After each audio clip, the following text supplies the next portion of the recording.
Hi friends, ഇന്ന് നമ്മൾ ഉണ്ടാക്കാൻ പോകുന്നത് നോമ്പുതുറയ്ക്ക് ഉണ്ടാക്കാൻ പറ്റിയ നല്ലൊരു ചിക്കൻ കട്ട്ലേറ്റ് ആണ്. നല്ല ടേസ്റ്റിയായ ചിക്കൻ കട്ട്ലേറ്റ് ഉണ്ടാക്കുന്നത് എങ്ങനെയെന്ന് നോക്കാം. ഞാനിവിടെ ഒരു പാത്രത്തിൽ കുറച്ച് എണ്ണ ഒഴിച്ചിട്ടുണ്ട്.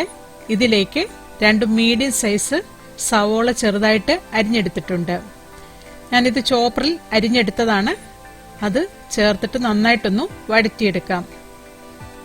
ഇതിന്റെ കളറൊക്കെ ഒന്ന് മാറി ഒന്ന് പച്ചച്ചോവ് മാറിയാൽ മാത്രം മതി. ഒരുപാട് വഴന്നു പോകണ്ട. ആ ഉള്ളിയുടെ ഒരു പച്ചച്ചോവ് മാറുന്നിടം വരെ നമുക്കിതൊന്ന് വഴറ്റിയെടുക്കാം. ഇതിലേക്ക് 1 ടേബിൾ സ്പൂൺ ഇഞ്ചിയും വെളുത്തുള്ളിയും കൂടെ ചേർത്ത് കൊടുക്കാം. അതും കൂടെ ചേർത്ത് നന്നായിട്ടൊന്ന് വഴറ്റിയെടുക്കാം.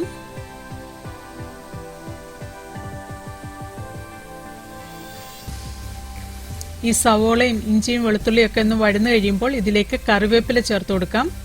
ഞാനിവിടെ എരിവിന് കുരുമുളക് പൊടി മാത്രമേ ചേർക്കുന്നുള്ളൂ. പച്ചമുളക് ചേർക്കണമെങ്കിൽ ഈ സമയത്ത് ചേർത്ത് കൊടുക്കാം. അത് ചെറുതായിട്ട് അരിഞ്ഞിട്ട് വേണം ചേർത്ത് കൊടുക്കാനായിട്ട്. ഇതിലേക്ക് 1 ടേബിൾ സ്പൂൺ കുരുമുളക് പൊടി ചേർത്ത് കൊടുക്കാം. ഒരു 2 ടീസ്പൂൺ ഗരം മസാല ചേർത്ത് കൊടുക്കാം.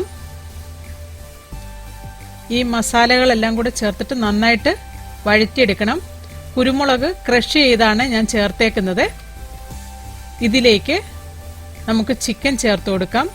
ഞാനിത് ചോപ്പറിൽ ചോപ്പ് ചെയ്താണ് ചിക്കൻ വേവിച്ചിട്ട് എടുത്തേക്കുന്നത്. ഉപ്പും മഞ്ഞളും ചേർത്ത് ചിക്കൻ നന്നായിട്ട് വേവിച്ചതിന് ശേഷം നമുക്ക് ഇത് ഗ്രൈൻഡറിലോ ചോപ്പറിലോ വെച്ച് നന്നായിട്ടൊന്ന് ചോപ്പ് ചെയ്തെടുത്താൽ മതി. ഇതിലേക്ക് 3 മീഡിയം സൈസ് കിഴങ്ങ് വേവിച്ചത് ചേർത്ത് കൊടുക്കുകയാണ്. ഈ ചിക്കന്റെയും കിഴങ്ങിലുള്ള വെള്ളവും എല്ലാം നന്നായിട്ട് വറ്റി വരണം. നമുക്ക് അതിനു വേണ്ടി ലോ ഫ്ലെയിമിൽ വെച്ച് ഇതൊന്ന് മിക്സ് ചെയ്ത് കൊടുക്കാം. ഈ ചിക്കനിലുള്ള വെള്ളവും കിഴങ്ങിലുള്ള വെള്ളമയം എല്ലാം നന്നായിട്ട് ഇതിൽ കിടന്ന് വറ്റി വരണം. നമുക്കതിന് ശേഷം ഇത് നന്നായിട്ട് തണുത്തിട്ട് റോൾ ചെയ്തെടുക്കണം. ഞാൻ ഈ ചിക്കൻ എല്ലാം ഇതുപോലെ റോൾ ചെയ്തെടുത്തിട്ടുണ്ട്. അതിനുശേഷം നമുക്ക് ഇഷ്ടമുള്ള ഷേപ്പ് ആക്കി കൊടുക്കാം. ഞാൻ ഈ ഷേപ്പിലാണ് കട്ട്ലേറ്റ് ഉണ്ടാക്കുന്നത്. ഇതുപോലെ കട്ട്ലേറ്റ് എല്ലാം ഞാൻ നന്നായിട്ട് ഉണ്ടാക്കിയെടുത്തിട്ടുണ്ട്. നമുക്കിനി ഇത് മുട്ടയിലും ബ്രെഡ് ക്രംസിലും മുക്കിയെടുക്കണം.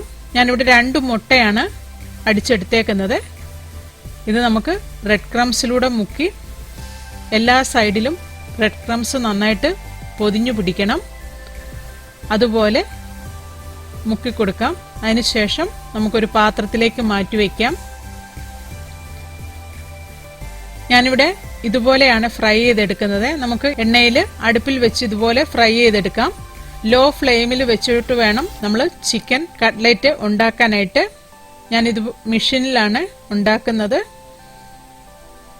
ഇതുപോലെ നമുക്ക് നല്ല ടേസ്റ്റിയായ ചിക്കൻ കട്ട്ലേറ്റ് പെട്ടെന്ന് ഉണ്ടാക്കാൻ പറ്റിയതാണ്. ഈ നോമ്പ് തുറയ്ക്ക് എല്ലാവരും ഇതുണ്ടാക്കി നോക്കണം. നല്ല ടേസ്റ്റിയായ ചിക്കൻ കട്ട്ലേറ്റ് ആണ്. ഇഷ്ടമായെങ്കിൽ ലൈക്ക് ചെയ്യണം, ഷെയർ ചെയ്യണം, കമന്റ് ചെയ്യണം. എന്റെ ചാനൽ ഇതുവരെയായിട്ട് സബ്സ്ക്രൈബ് ചെയ്തിട്ടില്ല എങ്കിൽ സബ്സ്ക്രൈബ് ചെയ്യണം. Thank you.